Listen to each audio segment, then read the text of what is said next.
সূরা আরাফ আয়াত নম্বর হচ্ছে 191 আল্লাহ সুবহানাহু ওয়া তাআলা বলছেন আইশরিকুনা মা লা ইখলুকু শাইয়ান ওয়া হুম ইখলিকুন, তোমরা যাকে ডাকছো অবশ্যই সেও আমারই সৃষ্টি, তোমরা তাকে অতিরিক্ত ডাকতে যেও না।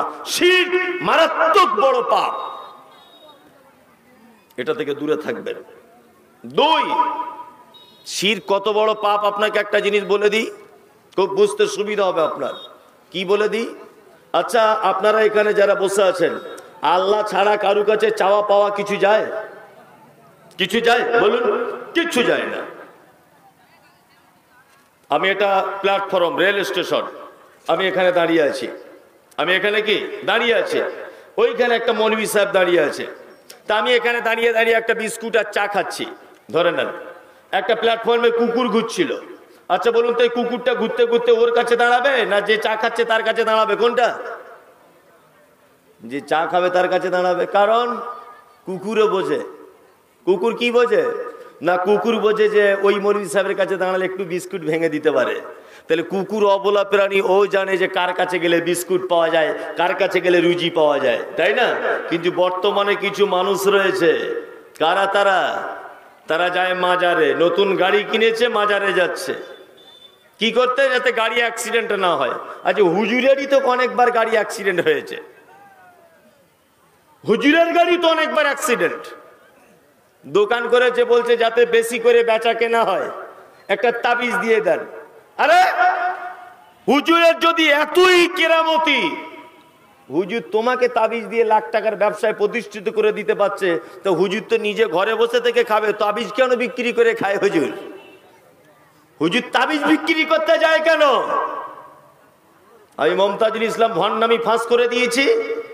জি, যারা সোশ্যাল মিডিয়াতে দেখছেন, সূরা আরাফের 191 নম্বর আয়াত থেকে 197 আয়াত পর্যন্ত অবশ্যই তার বাংলাটা পড়ে দেখবেন আল্লাহ সুবহানাহু ওয়া তাআলা কি বলতে চেয়েছেন। শিরক মারাত্মক বড় পাপ। আল্লাহর যে ক্ষমতা আছে, এই ক্ষমতা পৃথিবীর অন্য কারো আছে এটা মনে করা কি শিরক। অতুকিমুস সালাতিল মাকতুবাতা, আল্লাহ নবী সাল্লাল্লাহু আলাইহি ওয়াসাল্লাম ওই ছেলেটাকে বলছেন, এই তুমি জান্নাতে যেতে চাইছো? জান্নাতে যদি যেতে চাও 5 ওয়াক্ত সালাত আদায় করো। ইনশাআল্লাহ আমরা সবাই করি নাকি? 5 ওয়াক্ত নামাজ পড়িতে সবাই ইনশাআল্লাহ? ইনশাআল্লাহ, ইনশাআল্লাহ। যারা 5 ওয়াক্ত সালাত আদায় করেন আলহামদুলিল্লাহ, যারা করেন না এদের জন্য জাহান্নাম। একটা লোক যদি নামাজ না পড়া অবস্থায় মারা যায়, থাকার জায়গা হবে জাহান্নাম। কোরআন একথা বলছে, মা সালাকাকুম ফি সাকার ক্বালু লাম নাকু মিনাল মুসাল্লিন, ক্বালু লাম নাকু মিনাল মুসাল্লিন। কিয়ামতের মাঠে একজন জাহান্নামী আর একজন জান্নাতীকে ডেকে বলবে, ভাই রে, তুই কেন জাহান্নামে, আমি কেন জান্নাতে? তখন ওই জাহান্নামী বলবে, ক্বালু লাম নাকু মিনাল মুসাল্লিন, আমি জাহান্নামে এই কারণে এসেছি ভাই, আমি শুধু নামাজ পড়ি না। অনেক মানুষ আছে না, বলছে নামাজ না পড়তে পারে হুজুর আমার ঈমান চাঙ্গা আছে। অনেকজন এই কথা বলছে কি বলছে না? আরে বলি সাহেব, নামাজ না পড়তে পারি, আমার ঈমানের কোনো অসুবিধা নাই, এ কথা বলছে কি বলছে না? তোমার ঈমানের অসুবিধা নাই নয়, তোমার ঈমান নাই তা অসুবিধা থাকবে কি করে?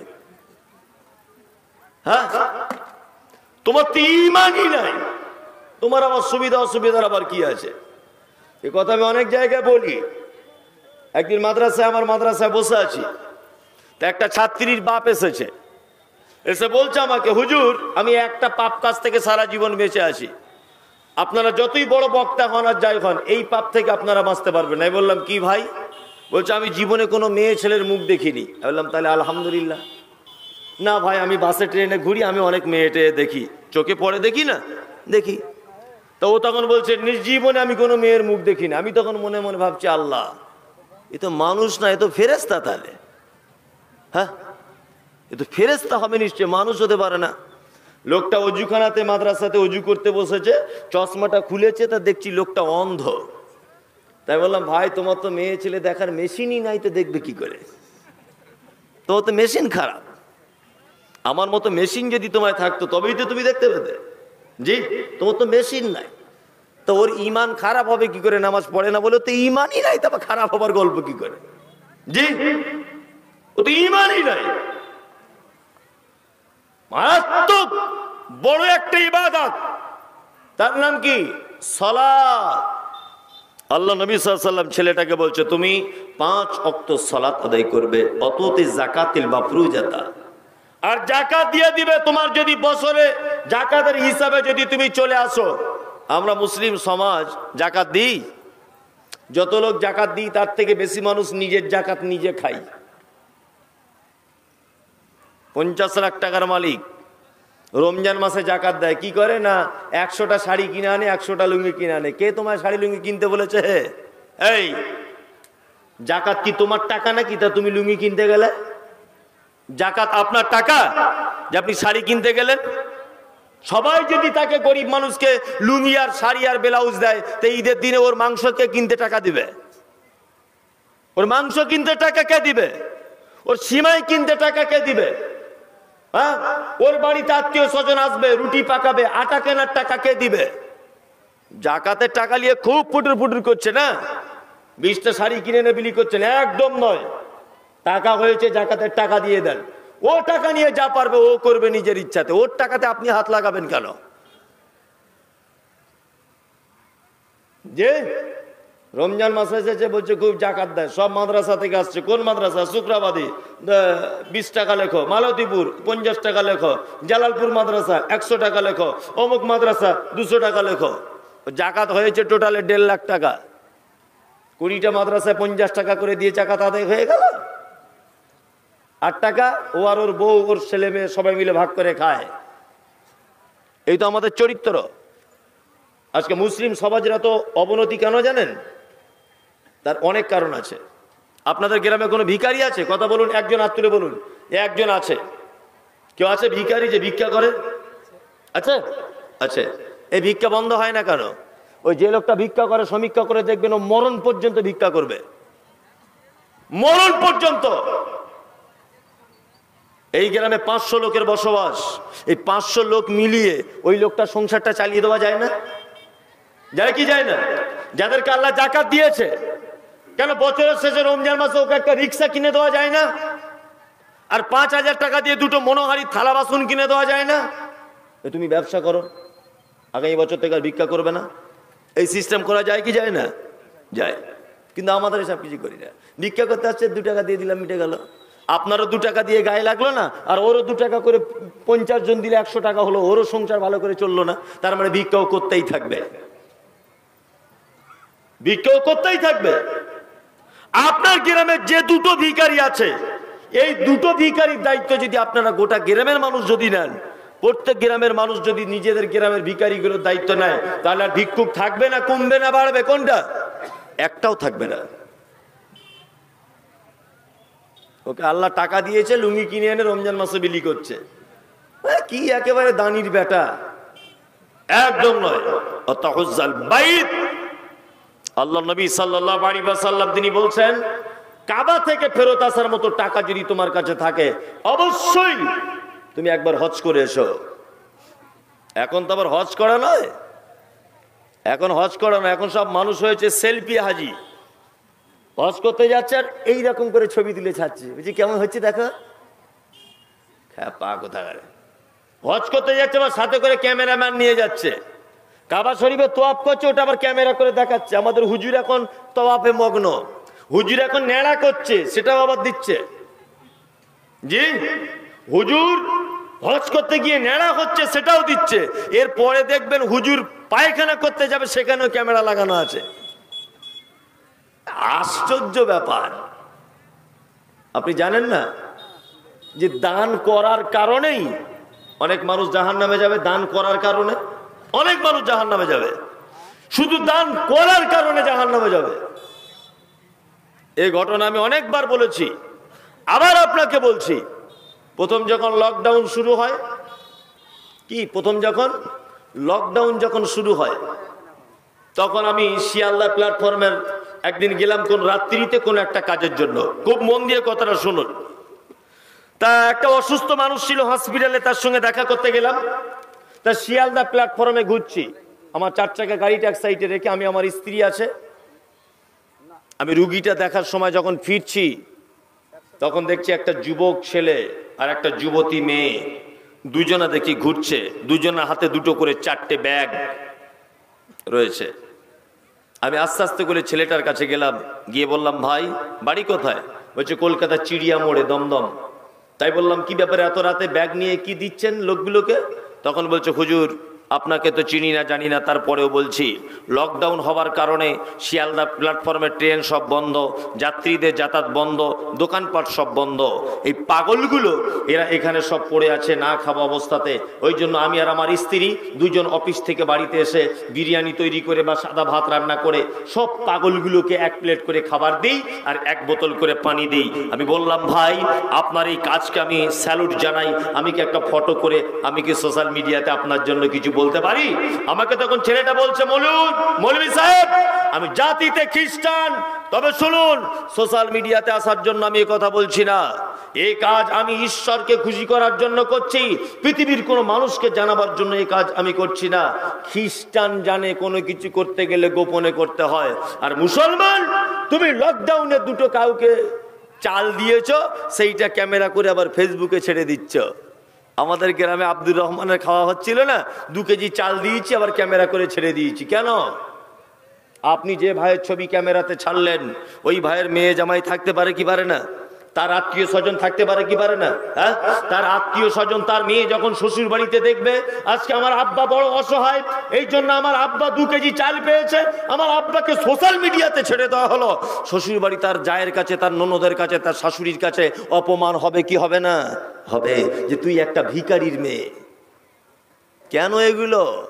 হজ করুন, দান করুন, আপনার দানের মধ্যে যেন রিয়া যেন চলে না আসে, লোক দেখানো যেন না আসে। আল্লাহ আমাকে আপনাকে সকলকেই এই আমলগুলো সঠিকভাবে করার তৌফিক দান করুক, বলুন আমিন। আমিন। এইবারে আবার বলছি, জাহান্নাম চলে যাচ্ছে 2-4 জন লোক। কারা তারা? এর ভিতরে অনেক মানুষ আমরা জড়িয়ে। কে কে আছি আপনাকে বলছি, শুনুন। আল্লাহ তাআলা বলছেন, বিসমিল্লাহির রহমানির রহিম, আরাআইতাল্লাযী ইউকাযযিবু বিদ্দীন। আচ্ছা, কিয়ামতের দিন একদিন হবেই হবে, এটা আপনাদের বিশ্বাস আছে? আছে, হবে। আল্লাহ তাআলা বলছেন, আরাআইতাল্লাযী ইউকাযযিবু বিদ্দীন। কখনোই ওরা কিয়ামতের দিবসকে বিশ্বাস করে না। আপনি কি দেখেছেন? আল্লাহ নবীকে বলছেন, আপনি কি দেখেছেন তাদেরকে যারা কিয়ামতের দিবসকে বিশ্বাস করে না? কারা তারা? হাযালিকাল্লাযী ইয়াদউল ইয়াতীম, যারা এতিমদেরকে গলা ধাক্কা দিয়ে বার করে দেয়। আল্লাহু আকবার। এতিম কাকে বলে? এতিম যার আব্বা মারা গেছে, এখনো বালেগ হয়নি ছেলে মেয়ে, ও হচ্ছে এতিম। যার মা মারা গেছে ও এতিম নয়, ও এতিম নয়। আল্লাহ তাআলা এখানে কি বলছেন? ওর ঈমান নেই কিয়ামতের প্রতি।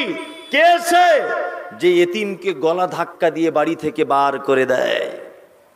এখানে একটা মজার কথা আপনাকে বলে রাখছি, আপনি খুব ধৈর্য এবং মনোযোগ সহকারে শুনুন।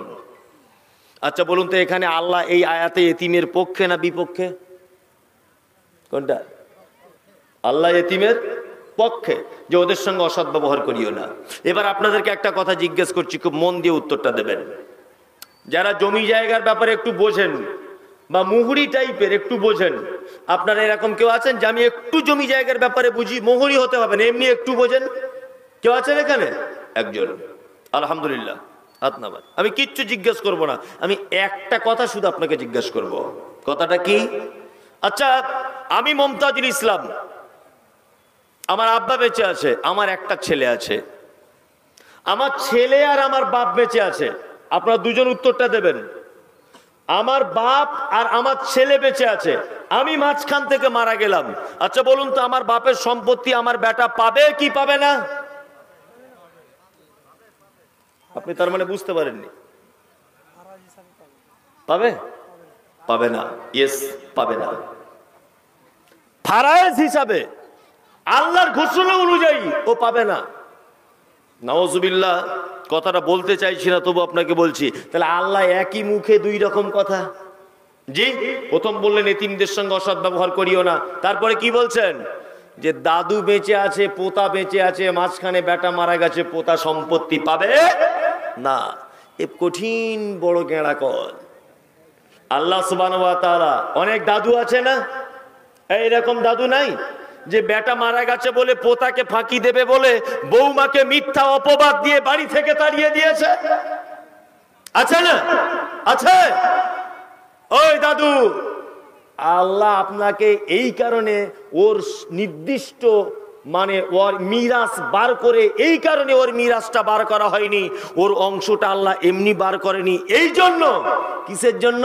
দাদু তোমাকে চরম পরীক্ষায় ফেলে দেওয়া হয়েছে। দেখবো দাদু তোমায় পরীক্ষায় পাস করতে পারো কিনা। তুমি আগে ঘরের এতিমের সঙ্গে কেমন ব্যবহার করো দেখি, তবে তো পরের এতিমের সঙ্গে ভালো ব্যবহার করবে। জি, এরকম আছে না নাই?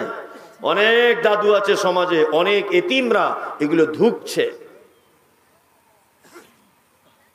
আল্লাহ নবীর কাছে একজন লোক এসেছেন, এসে বলছেন, দয়ার নবী গো, আমার সব কিছু আছে কিন্তু আমার মনটা বাড়ি শক্ত, মনটা আমার নরম হয় না।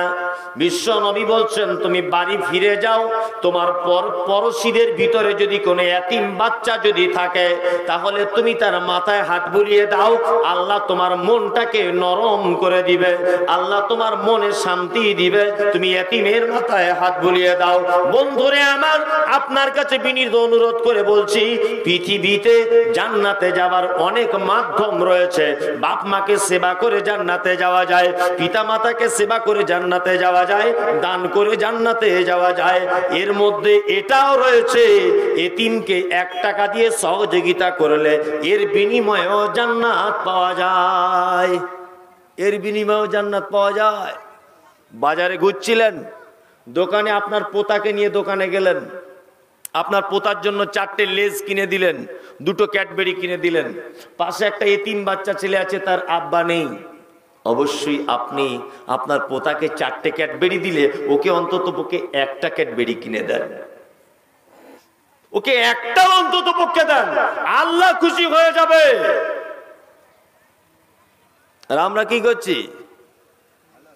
আমরা শুধু এতিমের মাল কি করে ডুপ্লিকেট করে লিখে নেওয়া যায় এই ধান্দাতে ঘুরছি। আর আমাদের দাদুদের জমি ভাগ করাও কঠিন। হাজি সাহেব হজ করার আগে জমি ভাগ করছে কেমন করে?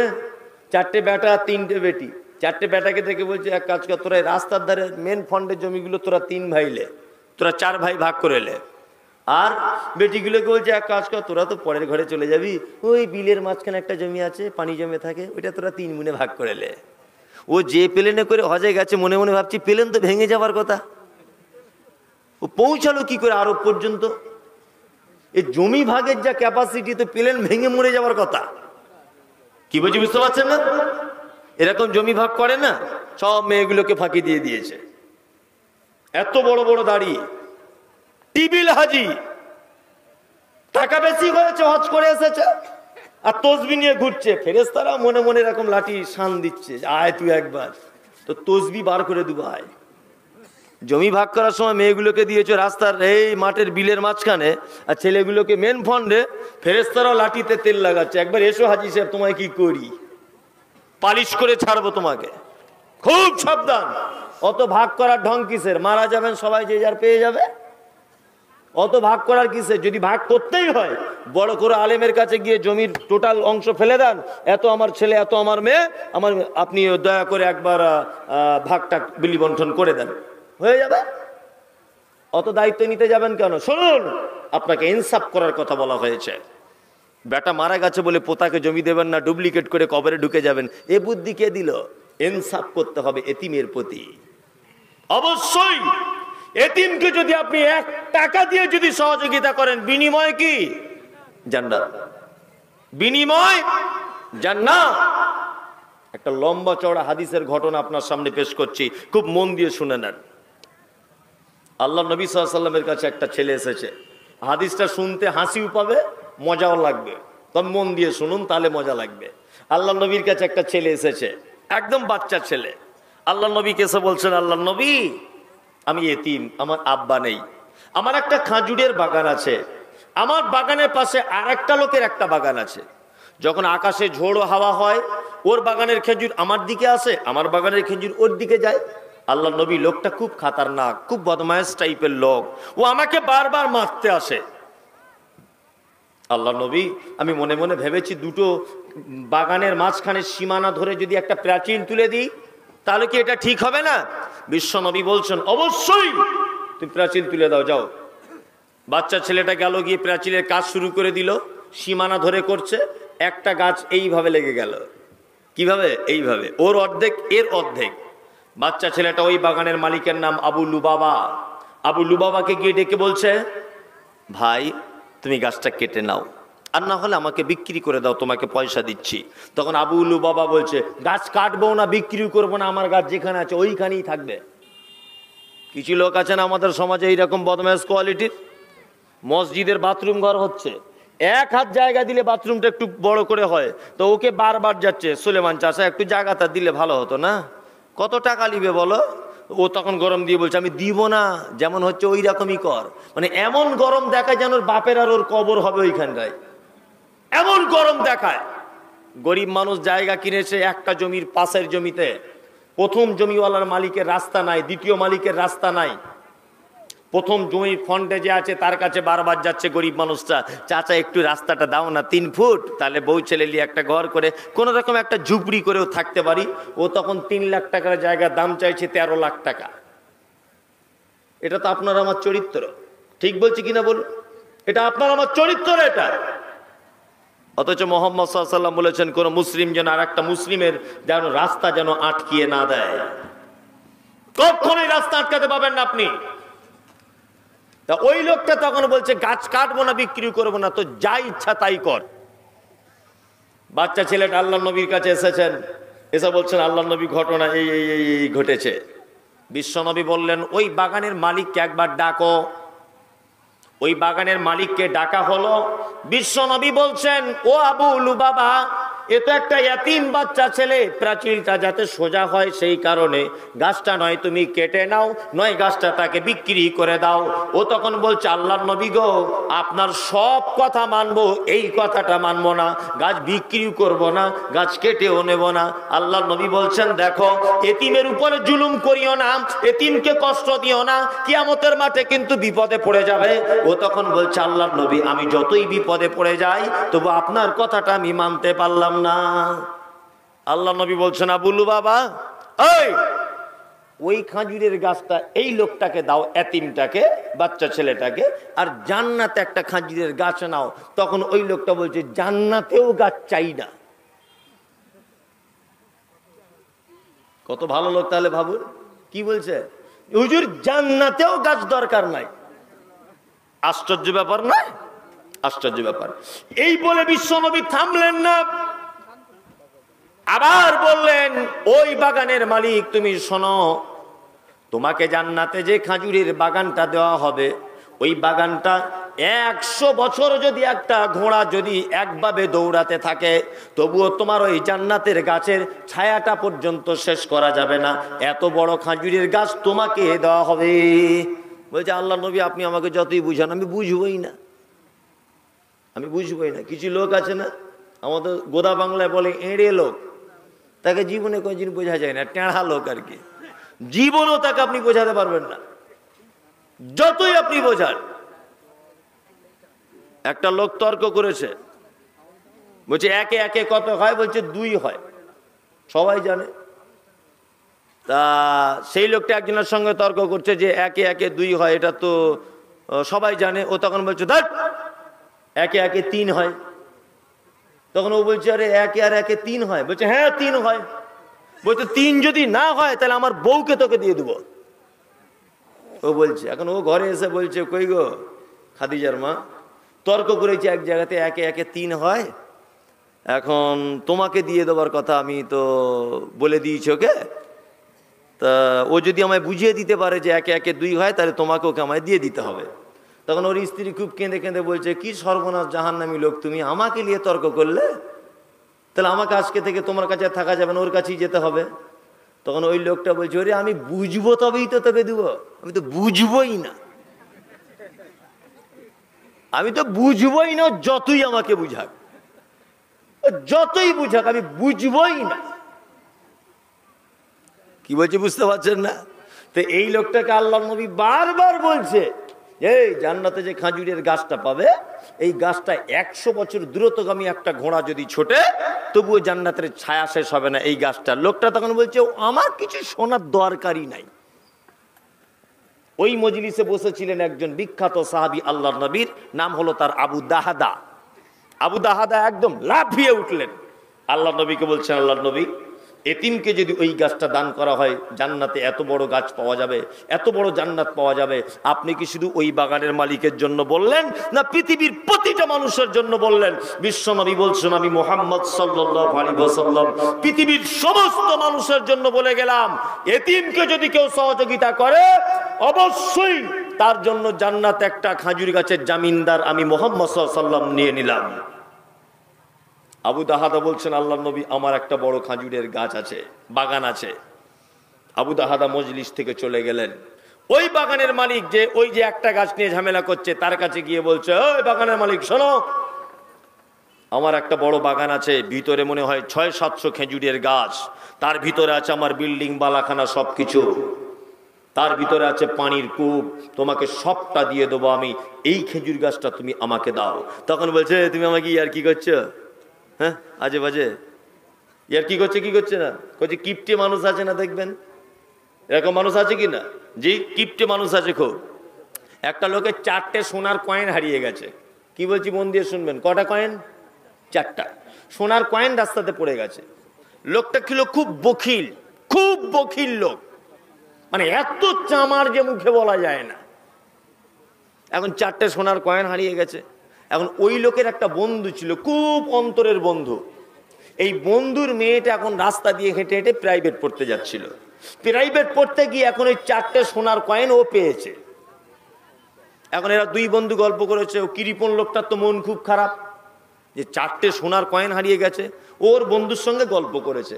তো এই মেয়েটা এখন কয়েনগুলো নিয়ে ওর বাপকে দিয়ে বলছে, আব্বা দেখো না 4টে সোনার কয়েন পয়সা পেয়েছি। বাচ্চা মেয়ে, ও তখন বলছে, এটা হচ্ছে তো সেই কিপটে যে লোকটা আছে আমার বন্ধু, ওই কিপটে বন্ধুর রে, ওরই 4টে পড়ে গেছে। এখন এই আল্লাহওয়ালা মানুষ গরিব হলে কি হবে, এ 4টে কয়েন নিয়ে সেই চামার লোকটার বাড়িতে গেছে, গিয়ে বলছে, ভাই আব্দুল্লাহ, তোমার সে কয়েন হারিয়ে গিয়েছিল না, আমার মেয়ে পেয়েছিল, এই নাও ভাই তোমার কয়েন। ও তখন চালাকি করে বলছে, এই আমার 5টা কয়েন হারিয়ে গিয়েছিল, তোর মেয়ে একটা চুরি করে নিয়েছে। এখন এই আল্লাহওয়ালা লোকটা খুব বড় বিপদে। এ তো কঠিন ব্যাপারে, ভালো কাজ করতে গিয়ে ফেঁসে গেলাম। হ্যাঁ, লোকটা খুব ভয় থরথর করে কাঁপছে। না, কখনই হতে পারে না, আমার মেয়ে ইমানদার, আমি নিজে ইমানদার লোক, আমি এ কাজ করতেই পারি না। ও তখন আর একটা বেশি করে লোয়া ধান্দা করতে গিয়ে বলছে, কখনোই নয়, 5টা কয়েন ছিল আমার, একটা তোর বেটি চুরি করেছে। নিয়ে কিপটে লোকটা কোর্টে মামলা করেছে। এখন জজ জিজ্ঞেস করছে, মা, এই কিপটেকে জিজ্ঞেস করছে, তোমার কটা হারিয়েছিল কয়েন? তা কিপটা বুড়া তখন বলছে, আমার 5টা হারিয়েছে। মেয়েটাকে জিজ্ঞেস করে বলছে, মা তুমি কটা পেয়েছো? বলছে, স্যার আমি 4টে পেয়েছি। তখন জজ রায় দিয়ে দিল, ঠিক আছে, 4টে যখন পেয়েছে এটা তাহলে অন্য কারো হবে, আবার কেউ 5টা পাওয়ার খোঁজ হলে আপনাকে খবর দেওয়া হবে। তখন কিপটে তখন বলছে, হুজুর না, আমি ভুল করে বলেছি, ওই 4টি আমার। কি বুঝলেন? এরকম বদমাশ লোক আছে না, আছে কি না? জজের রায়টা দেখুন, বলছে 4টে যখন এই মেয়েটা পেয়েছে তাহলে এটা নিশ্চয় আপনার নয়, অন্য কারো হতে পারে। তখন ওর একদম জান হাওড়া শিয়াল্লাহ হচ্ছে যে কি সর্বনাশ করলাম। তো কিছু লোক এরকম আছে না, নাই কিছু লোক এরকম আছে। তা আল্লাহ নবী সাল্লাল্লাহু আলাইহি ওয়াসাল্লামের সাহাবা আবু দাহাদা ওই লোকটাকে বলছে, এক কাজ করো না ভাই, আমার বাগান, পুকুর, খাজুর গাছ যা আছে সব তুমি নিয়ে নাও, এই গাছটা শুধু আমাকে তুমি দাও। ওই বাগানের মালিক বলছে, ইয়ার কি করছো না? কি বলছে, ইয়ার কি করছি না, সত্যি বলছি, আমার সব কিছু তোমাকে দিয়ে দেবো, বিনিময়ে তোমার এই গাছটা তুমি আমাকে দাও। লোকটা রাজি হয়ে গেল। বিশ্ব নবীর সাহাবী আবু দাহাদা আস্তে আস্তে করে বাড়িতে গেলেন। বাড়ির দরজার বাইরে দাঁড়িয়ে আছেন, বিবিকে নক করছেন। বিবি দরজা খুলে বলছেন, কি ব্যাপার, তুমি আজকে কেন বাড়িতে ঢুকতে চাইছো না? আবু দাহাদা তখন বলছে, বাড়িতে আর ঢোকা যাবে না, তোমার জামা কাপড়, তোমার বিল্ডিং বালাখানা, তোমার যা কিছু আছে সব কিছু বিক্রি করে দিয়েছি, শুধু শুধু তুমি মাত্র যেটা পড়ে আছো ওইটা নিয়ে চলে এসো। বিবাল বাচ্চাকে নিয়ে আবু দাহাদা চলে আসছেন। বিবি জিজ্ঞাসা করে বলছে, প্রাণ প্রিয় স্বামী, কত টাকা দিয়ে বিক্রি করলে বলো? আবু দাহাদা বলছেন, বিবি শুনে নাও, আমি একটা খাজুর গাছের বিনিময়ে আমার খাজুরের গাছ, আমার পানির কূপ, আমার বিল্ডিং বালাখানা সব কিছু বিক্রি করে দিয়েছে। আল্লাহর নবী বলেছেন, একটা খাজুরের গাছের ছায়া হবে 100 বছর। দ্রুতগামী একটা ঘোড়া যদি ছুটতে থাকে তবুও সেই গাছের ছায়া শেষ করা যাবে না। বিশ্ব নবীর দরবারে আবু দাহাদা তার ছেলে মেয়েকে নিয়ে ঢুকেছেন। আল্লাহর নবীকে সে বলছেন, আল্লাহর নবী, ঘটনা এই এই, ওই ইয়েতিম বাচ্চা ছেলেটার খাজুরের গাছ কিনে আমি তাকে দিয়ে দিয়েছি আমার সব কিছুর বিনিময়ে। বিশ্ব নবী মুচকে ঘেঁষে বলছেন, কাম্মিন ইজকিন দারাগিন ইয়া আবা দাহাদা, এ হে আবু দাহাদা, পৃথিবীতে তোমার থেকে ভালো লোক কে হতে পারে? হে আবু দাহাদা, পৃথিবীতে তোমার থেকে দামি লোক আর কে হতে পারে? হে আবু দাহাদা, পৃথিবীতে তোমার থেকে শ্রেষ্ঠ মানুষ আর কে হতে পারে? যে জান্নাতের লোভে, যে জান্নাতের বিনিময়ে তার সব কিছুকে বিক্রি করে দিয়ে আল্লাহর নবীর দরবারে এসে সব ঘটনা খুলে খুলে বলছেন, বন্ধুরে আমার, এতিমের প্রতি 1 টাকা দিয়ে যদি কেউ সহযোগিতা করে, নবীজি তিনি বলছেন, এতিমের দেখাশুনোকারী, এতিমকে সহযোগিতাকারী যদি কেউ হয়, জান্নাতের ভিতরে তার একটা খাজুরের গাছ উপহার দেওয়া হবে। খাজুরের গাছ, সুবহানাল্লাহটা কালকেই বলবেন আজকে টাইম যদি না থাকে। জি জি, এতিমের প্রতি দেখাশুনো খুব কঠিন। আমাদের সমাজে ব্যবস্থা আছে? এতিমদের কোনো কোটা আছে সমাজে? নেই, কোনো কোটা নেই। বিধবাদের জন্য কোনো পদক্ষেপ আছে? কোনো পদক্ষেপ নেই। আমরা শুধু বিধবা যারা হয়েছে 30 বছরের মেয়ে, আমরা তার বদনাম খুঁজি। কোন একটা ছেলের মোটর সাইকেলে করে যাচ্ছে কোথাও মালতীপুরে, তার প্রয়োজন, তার বাড়িতে পুরুষ নেই, সে বাধ্য হয়েছে যেতে, সে যেতে বাধ্য হয়েছে। আমরা দূর থেকে দেখে বলছি, ওটাকে রে জয়নালের বহু বহু লাগছে, মনে হয় ঘটনা কিছু ঘটছে, ওর মোটর সাইকেলে যাচ্ছে কেন? এই আপনি তো শুধু ওর মোটর সাইকেলে যাওয়াটা দেখেন, ও যখন রাতে কাঁদে, সবাই যখন ঈদের দিনে নতুন শাড়ি পরে ও যখন কাঁদে, ওর বাচ্চা যখন খাবার খাবে বলে বায়না করে, অভাবের তাড়নায় দিতে পারে না, ও যখন কাঁদে, তুমি সেটা দেখতে পাও না? তুমি সেটা দেখতে পাও না চোখে?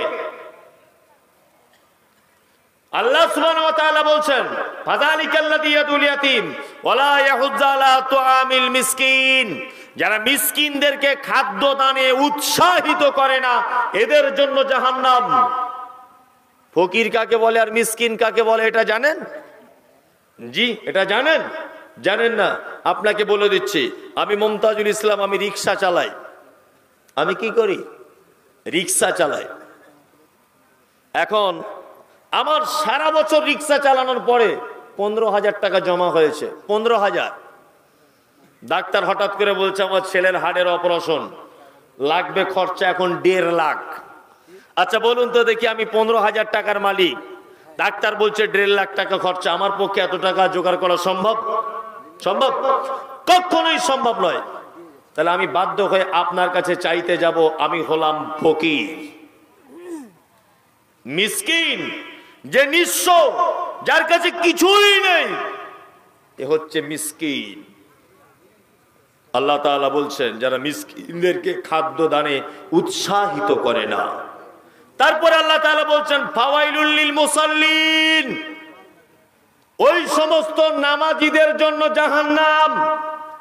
ওই সমস্ত নামাজীদের জন্য ওয়াইল নামক জাহান্নাম। নামাজ পড়ে না, আল্লাহ তাদের কথা বলছে না, আল্লাহ বলছে যারা নামাজ পড়ে এদের জন্য ওয়াইল নামক জাহান্নাম। নেন এবার ঠেলা সামলান। নামাজ যারা পড়ে, কালো দাগ হয়ে গেছে এখানে, তারপরেও আল্লাহ বলছে ওর থাকার জায়গা জাহান্নাম। আল্লাহু আকবার। আপনাদেরকে একটা কথা জিজ্ঞাসা করি, আচ্ছা আপনাদের এখানে আলেম ওলামারা বক্তব্য করেছে এটা যে ইন্নাস সালাতা তানহা আনিল ফাহশাই ওয়াল মুনকার, নিশ্চয়ই নামাজ কুকর্ম ও কুকথা থেকে মানুষকে বিরত রাখে। এটা শুনেছেন? শুনেছেন তো? এটাও আপনারা দেখেন যে একটা লোক নামাজ পড়ছে 60 বছর, তারপরেও সুদের টাকা খায়। একটা লোক নামাজ পড়ছে তারপরেও ব্যভিচার করে, একটা লোক নামাজ পড়ছে তারপরেও জমির আল কাটে, একটা লোক নামাজ পড়ে তারপরেও পরের জমি জোর করে দখল করে, এরকম নামাজি নাই? আছে তো? হ্যাঁ, তাহলে নামাজ নিশ্চয়ই কবুল হচ্ছে না। ওটা ও ইবাদত হিসাবে ভাবে না, ওটা ওর অভ্যাস হয়ে গেছে। আজান হলে মসজিদে যেতে, ওটা ওর কি অভ্যাসে পরিণত হয়েছে, ইবাদতে পরিণত হয়নি। আল্লাহ তাআলা বলছেন নামাজীদের জন্য জাহান্নাম। কোন নামাজি? আল্লাযীনা হুম আন সালাতিহিম সাহুন, যারা নামাজ পড়ে অস্বস্তি বোধের সাথে। আমাদের কিছু মায়েরা আছে নামাজে এমন করে